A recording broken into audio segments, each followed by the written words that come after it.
I come to you now from the storied world of the past. Anyway, welcome back. I'm Slack. This is the Final Fantasy Platinum demo, and this is totally the day, recorded on the day you're watching it on. Totally. But anyway, I'm here in the annoyingly big room, and they've got like child's playthings that you can knock over in your oh so fast speed. Oh, beware. Grand Theft Auto. Physics destruction. So there's not really a whole lot to being a truck, I don't think. Can you back up? It says you can back up. There we go. Yeah, there's not really a whole lot to being a truck. I think it's just kind of a silly little thing. Like I said, you don't really seem to go any faster than you do as Noctis. I remembered his name as Noctis. Maybe you do. But I'm not sure. But anyway, we're going to go over here. I know there's things over here, I think. Don't actually know anything, I guess. Story of my life. Ooh, I'm a boy. I am no longer a truck. These are still locked. Like I said, I know later on, see, so you can unlock. Well, that's the daytime. I don't want to change it to morning. I want to change it from morning. I like this. So yeah, there is stuff over here. So you can go over here and get these. I don't know if it's the amount of these that you get that unlocks things, or if it's only when you get like certain ones of the giant ones. But I know that like, I think there's stuff up here. I'm not sure. Kind of looks like there is. No, I changed the time. Oh, my sadness, my heart is sad. It's broken. But yeah, I guess there's nothing up there. It just kind of made it look like you could maybe do something, like you could maybe get up there or something. Let's see what books.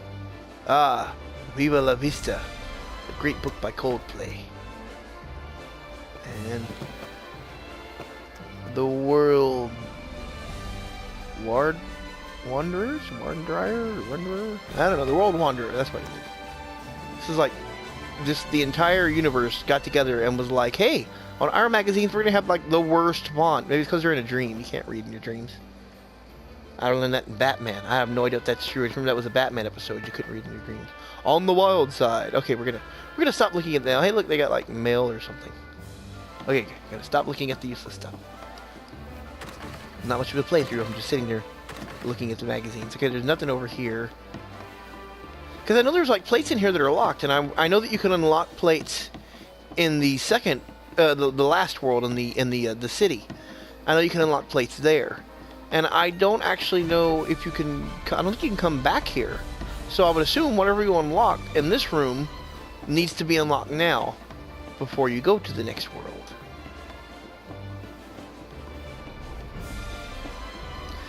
Oh, there's stuff over here. I really hope that there's not Heartless over there. I really hope that oh, there's not a Heartless over here too. Come back here, don't run away. Yeah, I really hope that that in this game, I mean in the actual game, no, stop doing that. Go over and attack him. Oh, he's dead. Okay.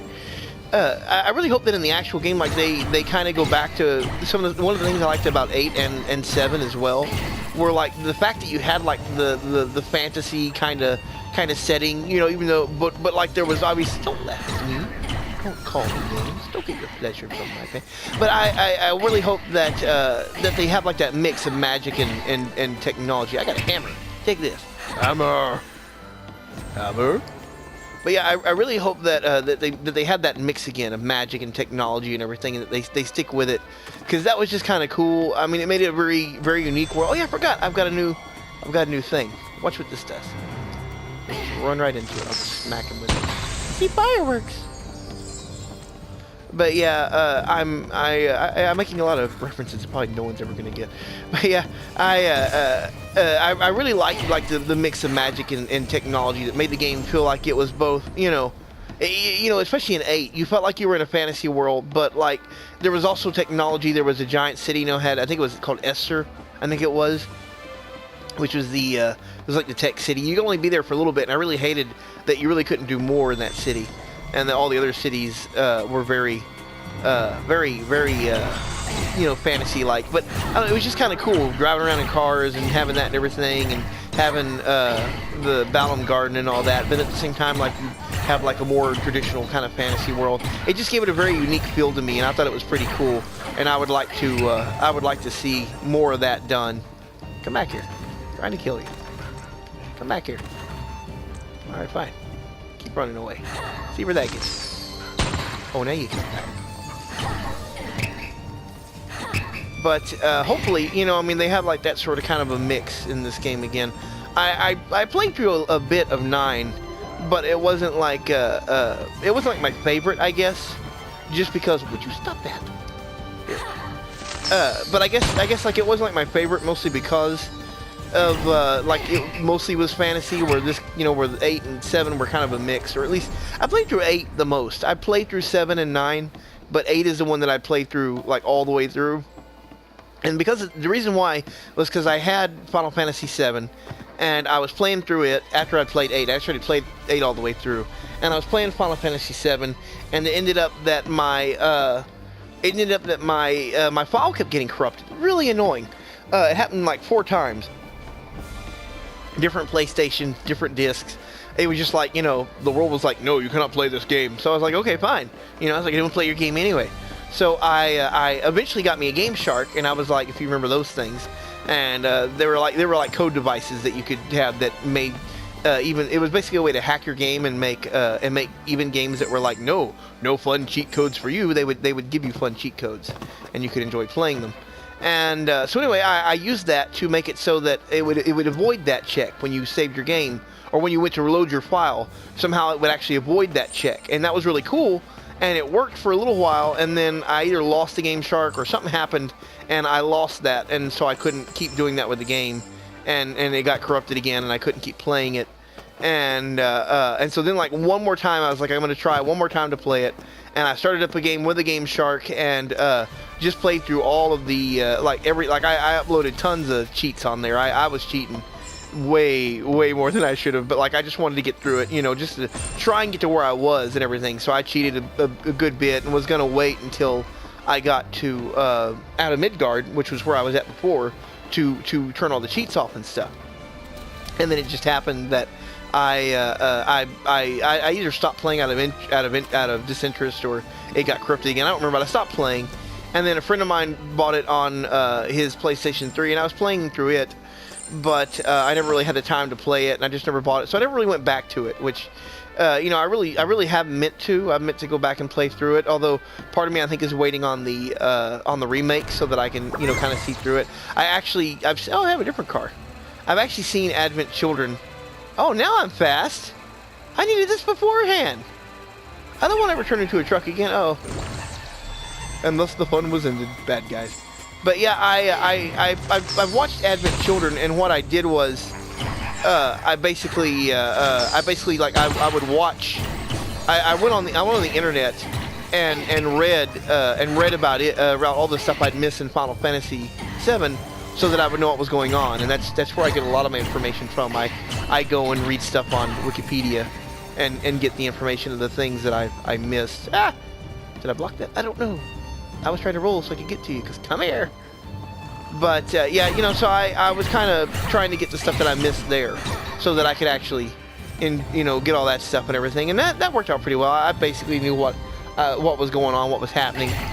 But I enjoyed it. I loved Advent Children. It was really cool, you know. And so I'm looking forward to the remake. I don't like that they're going to change a bunch of stuff. But, you know, I mean, beggars kind of can't be choosers, so I'm excited for it. I figured that, you know, Square would eventually make it when, you know, that was like their last resource, when it was kind of like, uh-oh, we're starting to lose money and everything. We better, and notoriety, we better remake this game so finally people start playing, you know, some. And I really feel like that's probably what they did. They were probably like, okay, well, we can remake this now because we want people to talk about us again. So now they're remaking 7. And really, I think, like, I don't know, I still like Square Enix, but they don't really make games as much anymore as they do seem to just kind of, like, I don't know, I guess, like, promote and publish other games, and that's fine. But, like, if you're a person like me who really liked this type of Square Enix games that used to be, you know, Legend of Dragoon, The Bouncer, you know, the first 2 Kingdom Hearts, all that and everything, it's kind of like, oh, you know, because you miss it, and you remember what it once was, and now you know what it is, and it's just not the same. Okay, am I a truck again, or am I the car? I'm the car. Oh, I'm green, my favorite color, the green car. Boot, boot. But, okay, well, I'm going to leave this episode here. With me is the green car. Boot, boot. Now it's becoming nighttime. I love that effect. That's so cool. it's dusk now, and my car has got its lights on and everything. So I'm gonna go ahead and leave that here. This video hopefully will be a little bit shorter than the others. I think it'll be around 10 minutes or so. But I hope you enjoyed it, and leave me a like and subscribe if you haven't done that. You feel generous. And as always, comment down below in the comments, because that's like the only place you can. I mean, you could comment at home and shout your frustrations to the universe, but no one may answer. But I really have enjoyed playing this again, and I'm hoping that y'all are enjoying watching me play through it. I know it can be pretty boring, but I hope that you enjoyed it and everything, and hopefully you'll continue to watch the series. I'm getting pretty near the end here. I'm going to try and finish up this room in the next episode, and then I'll head into my favorite world, which is the town. But I hope you enjoyed it, and make sure and keep on watching if you enjoyed, and I will see y'all next time. Goodbye.